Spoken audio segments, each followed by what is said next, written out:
পঞ্চায়ত নিৰ্বাচন আহি আছে আৰু পঞ্চায়ত নিৰ্বাচনৰ প্ৰাক্ষণত বিহালী সমষ্টিত বিভিন্ন প্ৰান্তত আমি পৰ্যবেক্ষণ কৰিছোঁ ভিতৰুৱা গাঁওসমূহলৈ গৈছোঁ যে পঞ্চায়ত নিৰ্বাচনৰ পূৰ্বে এনেধৰণৰ কিছুমান সমস্যাত একাংশ ৰাইজ ভুক্তভোগী ৰাইজ আছে ৰাইজৰ ৰাস্তা পদূলিয়ে হওক বা বিভিন্ন ধৰণৰ সমস্যা আছে যিসমূহ আমি এনবি নিউজৰ দৰ্শকসকলক দেখাবৰ কাৰণে প্ৰয়াস কৰিছোঁ আমি বৰ্তমান বিহালী সমষ্টিৰ ৰৌমাৰী গাঁৱৰ পৰিৱেশ দেখুৱাইছোঁ ভিডিঅ' জাৰ্নেলিষ্ট দীপু আছে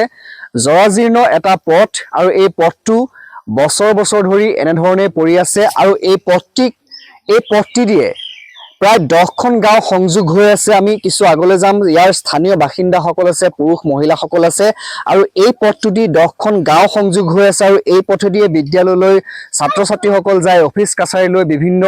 ব্যক্তিসকল ব্যৱসায় বাণিজ্যলৈ যায় কিন্তু এই পথটো আজি বছৰ বছৰ ধৰি এনেধৰণে জৰাজীৰ্ণ অৱস্থাত আছে মই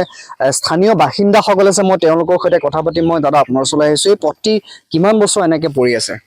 এইটো ৰাস্তাটো কেইবছৰ বুলি ক'ম এতিয়া প্ৰায় 25-30 বছৰটো হৈছেই অকলে এইটো ৰাস্তাই নহয় মাঘেৰুমাৰী গাঁৱৰ যিখিনি ৰাস্তা আছে কোনো এটা ৰাস্তা ভাল হৈ থকা নাই আমি বহুত অনুন্নয় বিনয় কৰিছোঁ কাৰণ আমি কৰিব পৰাখিনি আমি কৰিব পাৰোঁ চৰকাৰ পাতিছোঁ আশা কৰোঁ চৰকাৰসকলে কৰি দিব বুলি কিন্তু আজিলৈকে আমাৰ মাঘেৰুমাৰীত কোনো এটা ৰাস্তাই কোৱা নাই আজি পৰ্যন্ত কোনো এটা ৰাস্তাই মানে এচৰ পৰা মাটি বা মানে এটা শিলো ইয়াত পৰা নাই ইয়াত স্কুলীয়া ছাত্ৰ ছাত্ৰীসকল তাৰপিছত আমাৰ চাহ ব্যৱসায়ীসকল ইয়াত আছে গতিকে আমাৰ চাহটো সৰবৰাহৰ কাৰণে সমস্যা হয় তাৰ উপৰঞ্চি আমাৰ ছাত্ৰ ছাত্ৰীসকলৰ স্কুললৈ অহা যোৱা কৰা নিশ্চিতভাৱে আমাৰ সৈতে আপোনালোকৰ ল'ৰা ছোৱালীয়ে এই ৰাস্তাটো দিয়ে বাৰিষা স্কুললৈ অহা যোৱা কৰে কিমান অসুবিধাৰ সন্মুখীন হৈছে আমাৰ এইফালে দিয়ে স্কুলৰ ল'ৰা ছোৱালী অহা যোৱা কৰে যাওঁতে বহুত অসুবিধা হৈছে কাৰণ ৰাস্তা ঘাট পদূলি দি অহা যোৱা কৰোঁতে হয়তো চাইকেল লৈ যায় চাইকেলৰ পৰা লুটি খাইও পৰে আৰু এক্সিডেণ্টো হয় গতিকে আমি চৰকাৰক আমি পাতিছোঁ চৰকাৰক ভোট চোট দি চৰকাৰক পাতিছোঁ পতাৰ পিছত আমাক চৰকাৰে উলটিয়ে নাচায় যাকে জিকাওঁ সিয়ে উলটিয়ে নাচায় কিন্তু আমাৰ বহুতখিনি অসুবিধাত পৰোঁ আমাৰ যাতে আমাৰ এই চৰকাৰখন পাতিছোঁ চৰকাৰ হৈছে গতিকে আমাৰ ৰাস্তাটো ভাল কৰিব লাগে আমি ইমান ইয়াৰ স্থানীয় যুৱকসকল আছে মই তোমাৰ ওচৰলৈ আহিছোঁ এই ৰাস্তাটো লৈ কিমানখন গাঁও সংযোগ হৈ আছে আৰু এই পথটোত ইতিমধ্যে তোমালোকৰ ইয়াত বিধায়ক আছিলে পূৰ্বতে এতিয়া সাংসদ হ'ল ৰঞ্জিত দত্ত নতুনকৈ বিধায়ক হৈছে দিগন্ত খাটল তেওঁলোকক জনোৱা হৈছে ৰাস্তাটোৰ কথা হয় জনোৱা হৈছে তেখেতলোকক আমি বিশেষকৈ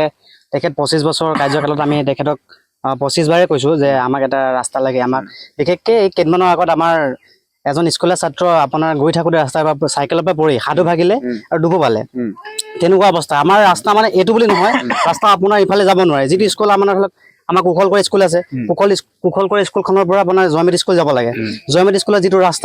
ৰাস্তা পদূলি মানে ঘাট আপোনাৰ ক'ব নোৱাৰে একদম মাঘেত উন্নয়নৰ নামত মানে আপোনাৰ অকল নামঘৰতহে অলপ মানে অনুদান দিছে বাকী ৰাস্তা কাম ঘাট এইবিলাক একো কৰা নাই নিশ্চিতভাৱে বিহালী সমষ্টিৰ অন্তৰ্গত মাঘে ৰৌমাৰী গাঁৱৰ এইসকল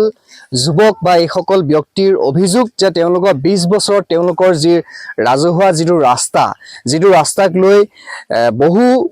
হাজাৰ মানুহে এই ৰাস্তাটোৱে অহা যোৱা কৰে তেওঁলোকৰ ৰাস্তাটো আজিও সমস্যাৰ সমাধান নহ'লে ৰঞ্জিত দত্তক বাৰে বাৰে কৈছে স্থানীয় বিধায়ক আছিলে এতিয়া সাংসদ হ'ল এতিয়া নৱনিৰ্বাচিত বিধায়ক দিগন্ত ঘাটোৱাল আছে আৰু এগৰাকী যুৱক আছে তোমাৰ ওচৰলৈ আহিছোঁ কি ক'ব বিচাৰিবা ৰাস্তাটোক লৈ কিমান অসুবিধা হয় আমাৰ এইটো ছাৰ আপোনাৰ বিহালী সমষ্টিৰ ভিতৰত বটিয়ামী পঞ্চায়তৰ মাঘেৰুমাৰী আমাৰ এইখন গাঁও মানে অতিকৈ পিছপৰা বাকীখিনি ক্ষেত্ৰত ক'বলৈ নাযাওঁ কিন্তু ৰাস্তা